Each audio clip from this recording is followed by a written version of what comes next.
लीजिए यहाँ भीड़ में हूँ और उस भीड़ में कौन मेरे आगे पीछे अभी मैं थोड़ी चेक करता हूँ, लेकिन पुलिस ने कार्रवाई किया है और जो भी दोषी है वो पकड़ा भी गया है और जो कानून के अंदर उसको दंड मिल रहा है वो दंड भी। देखिए, इन दिनों उपेंद्र कुशवाहा जो है वो लगातार चर्चा में बने हुए हैं और चर्चा जो है इस बात की लगातार हो रही है कि वह उनका जो कद है कुशवाहा में जो पकड़ है वो काफी आगे की ओर बढ़ रहा है। और इधर जो उन्हें धमकी दिया गया, एक धमकी भरे कॉल उन्हें आते हैं, 7 बार एक कॉल किए गए, मैसेजेस किए गए और उन्हें धमकाया गया था कि भाई हम उन्हें मार देंगे, जान से मारने की धमकी दी गई थी।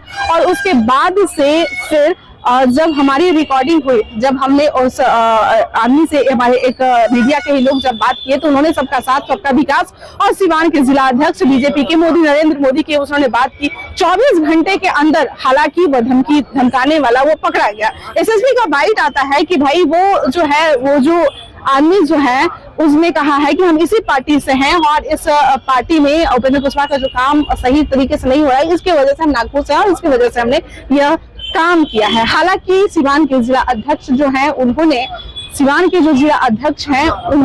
यह साफ तौर पे एक लेटर निकाल के ये कहा कि ये जो बंदा है जिसने धमकाया है वो कभी भी इस पार्टी का था ही नहीं। लेकिन सवाल खड़े होते हैं और इस पे हमने एक और खबर चलाई है कि जो धमकी दिया था उसके प्रोफाइल पिक्चर में मंगल पांडे की तस्वीर थी। फिर क्या था, हमने मंगल पांडे से भी सवाल किए।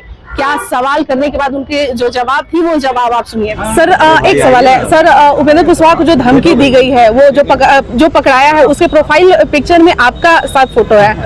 पता नहीं, मुझे नहीं मालूम। मैं तो मान लीजिए यहाँ भीड़ में हूँ और उस भीड़ में कौन मेरे आगे पीछे अभी मैं थोड़ी चेक करता हूँ, लेकिन पुलिस ने कार्रवाई किया है और जो भी दोषी है वो पकड़ा भी गया है और जो कानून के अंदर उसको दंड मिल रहा है वो दंड भी मिलेगा। तो आपने सुना, मंगल पांडे का साफ तौर पर यही जवाब था कि भाई हमारे क्षेत्र में लोग आते हैं, जाते हैं, हमसे मुलाकात करते हैं तो उसके बाद फिर हमारे साथ फोटो भी खिंचवाते हैं, तस्वीरें भी खिंचवाते हैं और उस दौरान वो लगा दिए होंगे, इससे कोई बड़ी बात नहीं है। उन्होंने यही कहा था। हालांकि इसके बाद भी बहुत सारी बातें ऑफ कैमरा उन्होंने हमसे चर्चाएं की कि भाई इस तरह से ऐसा नहीं होता है कि अगर कोई धमकी दिया है अपने प्रोफाइल पिक्चर में हमारी तस्वीरें लगा दी है तो फिर वो हमारे ही लोग हैं, ऐसा नहीं होता। कई ऐसे लोग हैं, आप चलिएगा सीमान हमारे क्षेत्र में, चलिएगा गाँव में, चलिएगा देखिएगा कैसे फोटो खिंचवाने के लिए लोग करते हैं और ऐसे में ही वह तस्वीर जो है हो सकता है लग चुकी होगी।